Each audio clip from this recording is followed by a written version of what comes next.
She told the waiter he's paying before ordering drinks for her 4 friends who happened to show up. When I said I didn't bring enough cash, she rolled her eyes and said, "Then use your card. That's what men are for." I smiled and excused myself. 45 minutes later, she was calling me in tears, begging me to come back and help. I, 32M, had been seeing this woman for about 3 weeks through a dating app. Nothing serious yet, just a few coffee dates and one dinner where we split the bill. She seemed pleasant enough, talked about her marketing job, shared funny stories about her roommate, laughed at my jokes. There were no red flags, or at least none that I caught. She suggested we meet at this upscale bistro downtown on a Friday evening. The kind of place with exposed brick walls, Edison bulbs hanging from the ceiling, and a cocktail menu that required a financial advisor to navigate. I agreed because I figured it would be a nice change from our usual casual spots, and maybe this was her way of signaling she wanted to take things more seriously.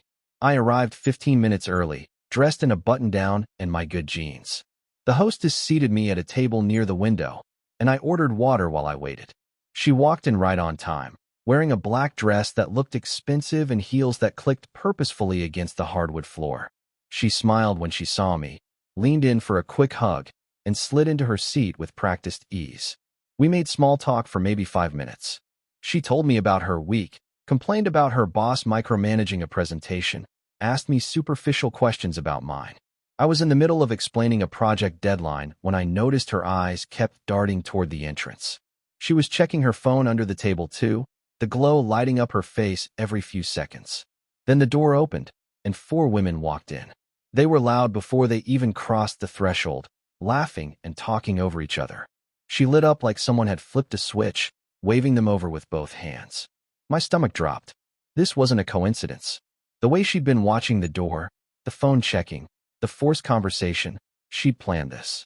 The women descended on our table like a flash mob.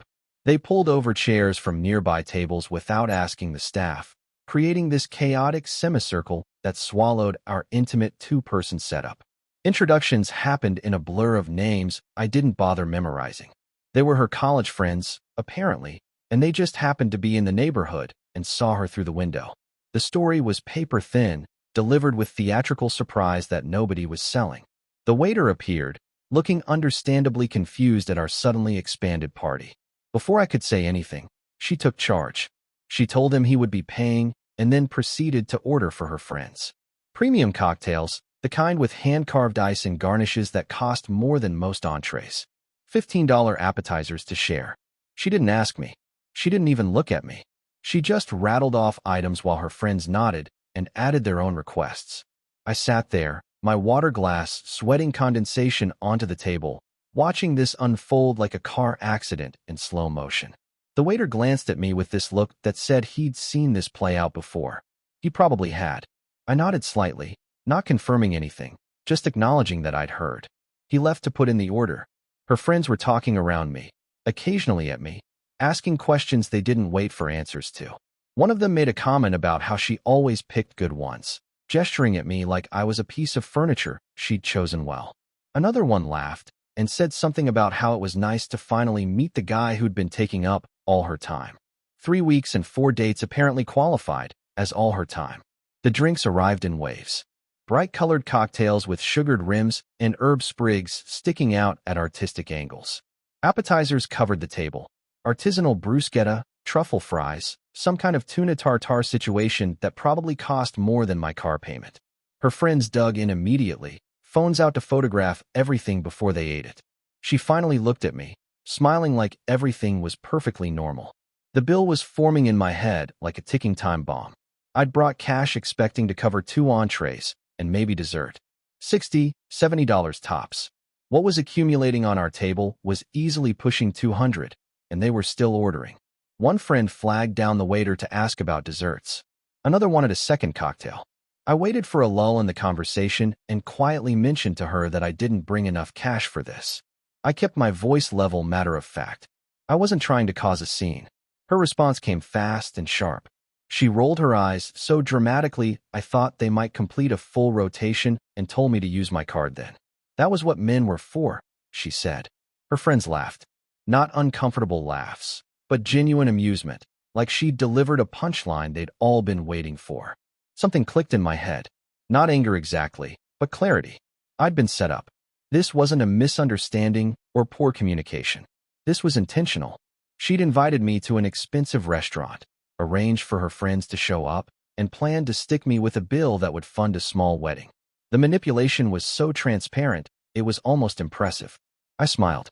The kind of smile that doesn't reach your eyes, but serves as a placeholder while your brain processes options.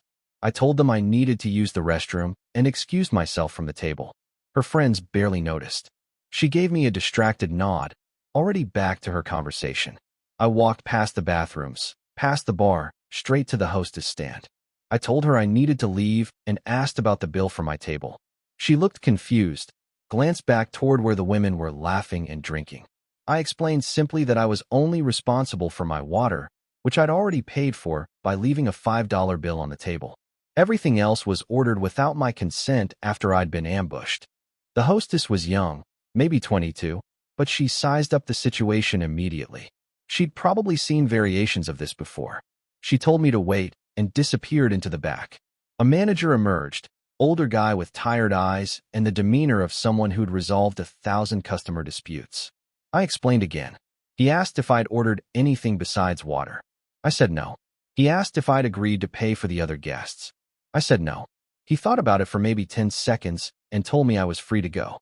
However, he'd need to inform the other party that their bill was now their responsibility. I thanked him, pulled out my wallet, and handed him a 20 for the trouble. He pocketed it with a slight nod, and I walked out the front door. My car was parked 2 blocks away. I walked slowly, breathing in the cool evening air, feeling lighter with every step. My phone started buzzing before I reached the end of the first block. I pulled it out and saw her name flashing. I silenced it and kept walking. By the time I got in my car, I had 6 missed calls and a stream of texts. I didn't read them. I drove home, stopping at a drive-thru for a burger that cost $7 and tasted better than anything on that bistro menu would have. At home, I changed into sweatpants and queued up a movie I'd been meaning to watch. My phone wouldn't stop. More calls, more texts, now some from numbers I didn't recognize, probably her friends. I put it on silent and tossed it onto the couch cushion beside me. 45 minutes into the movie, a call came through that made my phone vibrate hard enough to shift position. I glanced over and saw her name again. Something made me answer. Maybe curiosity. Maybe the satisfaction of knowing I held all the cards now. Her voice came through choked and desperate. She was crying, the kind of crying that makes words almost unintelligible. She begged me to come back. She needed help. The restaurant wouldn't let them leave. They didn't have enough to cover the bill, and the manager was threatening to call the police. Her friends had already left. Apparently, their solidarity only extended until the check arrived. I let her talk. I didn't interrupt. She cycled through several tactics in quick succession. First came the tears and panic, painting herself as a victim of circumstances. Then came bargaining, promising she'd pay me back. It was all a misunderstanding. She'd make it up to me. When I stayed silent, anger crept in. She snapped that I was being cruel, that a real man would help a woman in trouble, that I'd be sorry for embarrassing her like this. I waited until she ran out of steam. Then I spoke calmly. I told her I wasn't coming back. What happened at that restaurant was a consequence of her choices, not mine. She'd orchestrated the entire situation, assumed she could manipulate me into paying for her entertainment, and now she was dealing with the reality of that decision. I suggested she call her friends back, or maybe contact one of the many men she seemed to think existed solely to fund her lifestyle. She started crying harder, insisting it wasn't like that, but her words were empty. We both knew exactly what it was like. I told her to lose my number and hung up. Then I blocked her, blocked the unknown numbers that had been texting me, and went back to my movie. Update 1. The weekend passed quietly. I half expected some kind of fallout. Maybe she'd blast me on social media, or her friends would start a campaign. Nothing came. Radio silence. It was almost anticlimactic. Monday morning at work, I was grabbing coffee in the break room when my coworker mentioned she'd seen the craziest post in a local women's group on social media. Some woman was warning others about a guy who'd abandoned her at a restaurant, leaving her stuck with a huge bill. No names mentioned, but the description was vague enough it could have been anyone. I didn't say anything. Let her tell whatever story she needed to tell. The people who mattered knew the truth, and the people who didn't weren't worth explaining myself to. What struck me more was the comments my coworker described. The responses were split. Some women rushed to her defense, calling the mystery man every name imaginable. But others asked questions. Why was the bill so high for what was supposed to be a date? Why were friends there? Did he actually agree to pay for everyone? The story apparently had enough holes that it didn't land the way she'd probably hoped. Wednesday evening, I got a message request on social media from one of her friends, the one who'd made the comment about her picking good ones. I almost deleted it without reading, but curiosity got the better of me. The message was surprisingly contrite. She apologized for her part in what happened. She claimed she didn't know the full plan, that she'd been told I was cool with everyone joining and that we were all celebrating something. When the bill came and I didn't return, reality apparently set in. She'd ended up covering part of it, along with one other friend. The other two had blocked everyone and disappeared. She told me what happened after I left. The manager had indeed threatened police involvement. The restaurant didn't have a policy for dine-and-dash situations, but they took it seriously.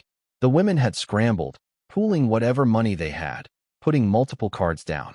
The final bill was $270, not including tip. 3 of them split it. She'd paid $90 for appetizers and drinks she barely touched.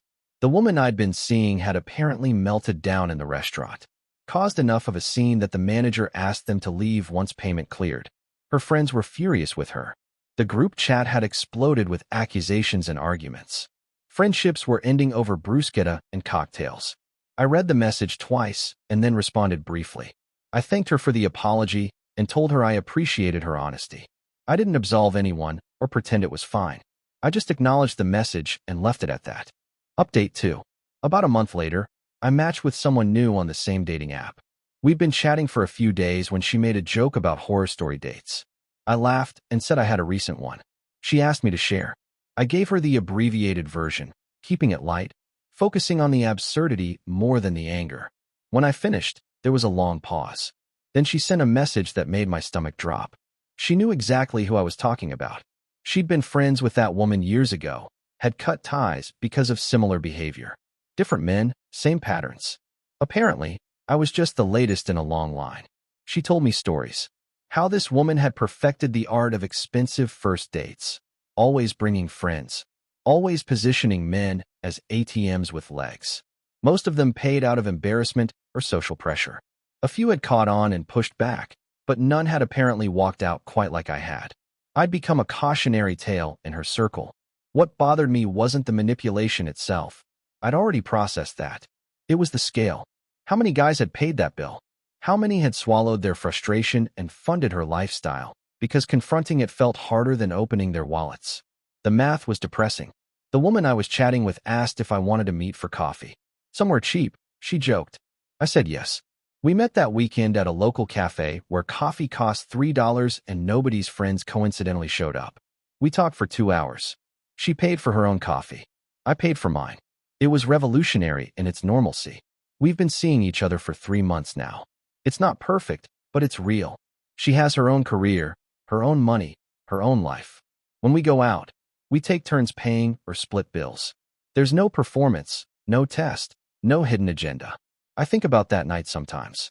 Not with anger anymore, but with a strange kind of gratitude. It taught me something valuable about boundaries and self-respect. About recognizing when someone sees you as a resource rather than a person. About the power of simply walking away when a situation violates your dignity. The woman from the bistro never reached out again after that first night. I have no idea what she's doing now, if she's still running the same plays on different men, if that evening changed anything for her. I doubt it did. People like that usually don't self-reflect. They just find new audiences.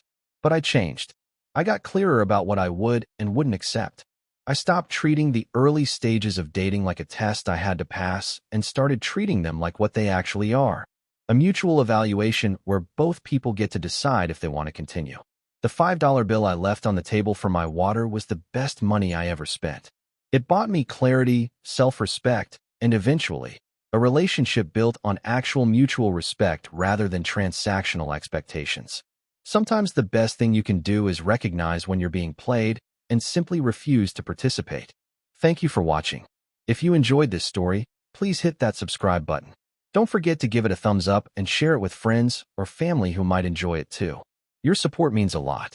And if you have any thoughts, questions, or story ideas, drop them in the comments below. I'd love to hear from you. See you in the next story.